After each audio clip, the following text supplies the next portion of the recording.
안녕하세요. 오늘도 여러분에게 흥미로운 이야기를 소개해드리는 익명의 도시입니다. 우리가 거주하는 사회에는 언제나 위기가 발생합니다. 위기가 발생하면 사회는 위기사항을 해결하기 위한 끊임없는 노력을 합니다. 만약 좋은 해결책을 찾지 못하고 위기가 악화되면 극단적인 경우 사회 혹은 국가가 붕괴되는 상황을 맞을 수도 있습니다. 과연 어떠한 방식으로 문제를 해결할 수 있을까요? 이 주제와 관련하여 미국은 흥미로운 역사를 갖고 있습니다. 1970년대 이후 미국은 빈곤, 공해, 그리고 다양한 사회적 문제와 도전들을 다루기 위해 하나의 기본 전략에 의존해 왔습니다. 그 전략들은 미국인들은 도시와 지역사회를 공간적인 바리케이트로 조각하고 부유층들을 위한 강화된 공간을 건설하고 가진 자들을 갖지 못한 자들의 문제들로부터 분리하는 것에 의존하는 해결책을 추구해 왔습니다. 현재 코로나 바이러스가 창궐하는 이 시기에 미국은 과연 과거의 다른 문제들을 해결하는 것처럼 공간적인 장벽을 세워서 문제를 해결할 수 있을까요? 여기에서 잠깐 미국의 역사에 대해 살펴볼 필요가 있습니다. 1945년 미국은 2차 세계대전에서 승리하였고 이후 경제호황에 의해 미국은 자신들의 사회가 모든 문제를 쉽게 해결할 수 있을 것이라는 자신감을 갖게 되었습니다. 따라서 1960년대 초에는 사회 문제를 해결하기 위한 미국의 지배적인 접근 방식은 웅장하고 대중적이며 집단적이었습니다. 1964년 미국의 존슨 대통령은 미시간 대학교 졸업식에서 졸업생들에게 당신의 시대에 우리는 부유한 사회와 힘있는 사회로 나아갈 뿐만 아니라 위대한 사회로 올라갈 수 있는 기회를 가지고 있습니다. 라고 말하기도 했습니다.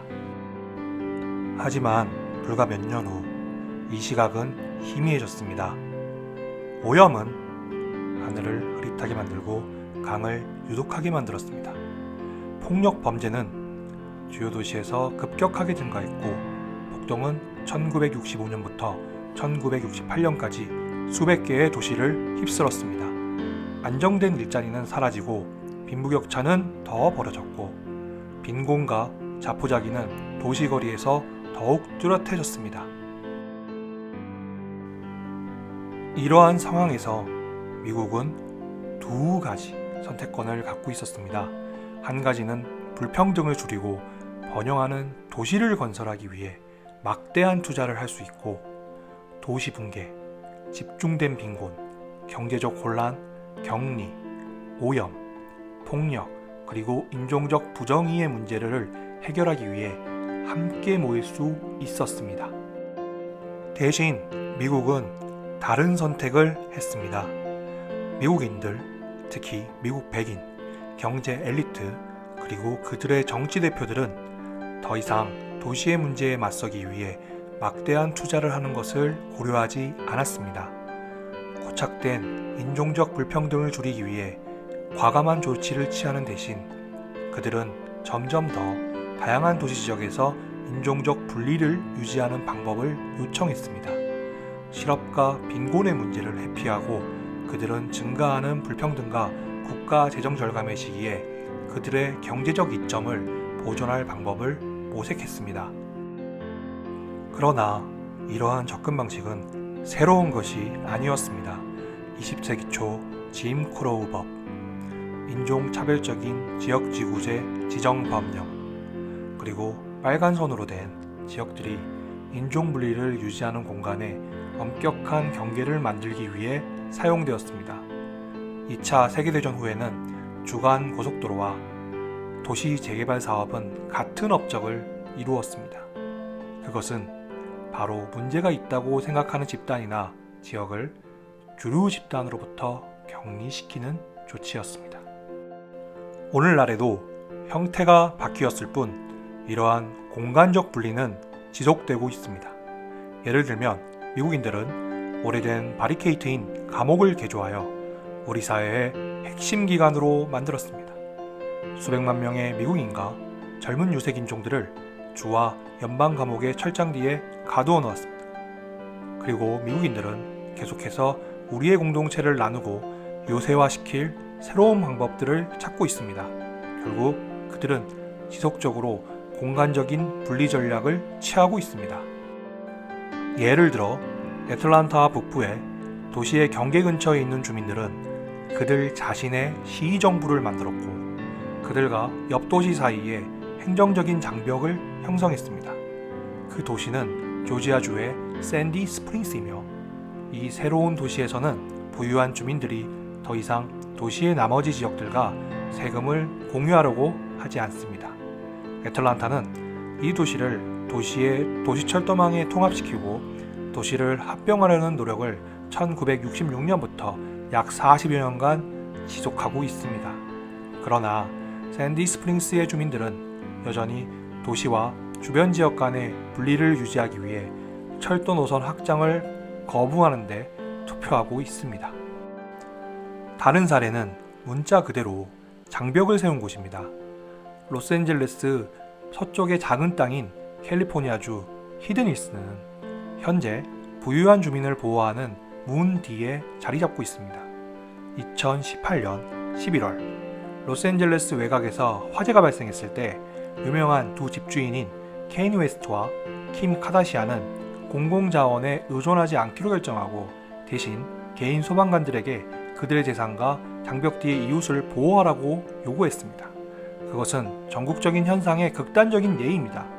미국 땅의 구석구석에는 자원을 비축하고 사회 문제를 격리하고 유리한 공간에 대한 접근을 제한하고 사회적 불평등을 보존하고 재현하기 위해 세워진 정치적, 행정적, 물리적 바리케이드가 있습니다. 이러한 접근 방식의 세계관은 저의 눈에는 마치 좀비 영화의 세계관을 보는 것 같습니다. 저는 개인적으로 좀비 영화를 좋아하지 않습니다. 좀비 영화에서는 사회에 위기가 발생했을 때 그 문제를 해결하기보다는 모든 사람들은 자신만을 생각하고 그리고 우리와 다른 존재처럼 느껴지는 이전에는 같은 인간이었던 좀비를 피해 달아나거나 좀비들이 있는 지역을 폐쇄시키거나 아니면 자신들만의 요새를 만듭니다. 이는 마치 미국이 여러 가지 사회 문제와 위기들을 대처했던 방식과 유사한 측면이 있습니다. 나와는 다르다는 이유, 인종 혹은 소득 등으로 그들을 격리시키거나 자신들 스스로를 격리해서 거주하는 방식이 좀비 영화에서 보여지는 모습과 비슷하다고 생각해서 개인적으로는 좀비 영화를 좋아하지 않습니다. 지금 미국이 직면하고 있는 위기가 과거의 위기와 조금이라도 다를 수 있을까요? 지난 반세기 동안 발생했던 주요 문제들을 동일한 방식으로 피할 수 있도록 조건을 갖추고 있었는데 왜 현재 우리는 새로운 전염병 바이러스의 도전을 해결하기 위해 함께 모였을까요? 확진 판례 지도에는 이 문제에 대한 냉정한 대답이 나와 있습니다. 지도를 보면 코로나 바이러스에 대하여 미국인들이 그동안 적용했던 공간적인 해결책은 불가능합니다.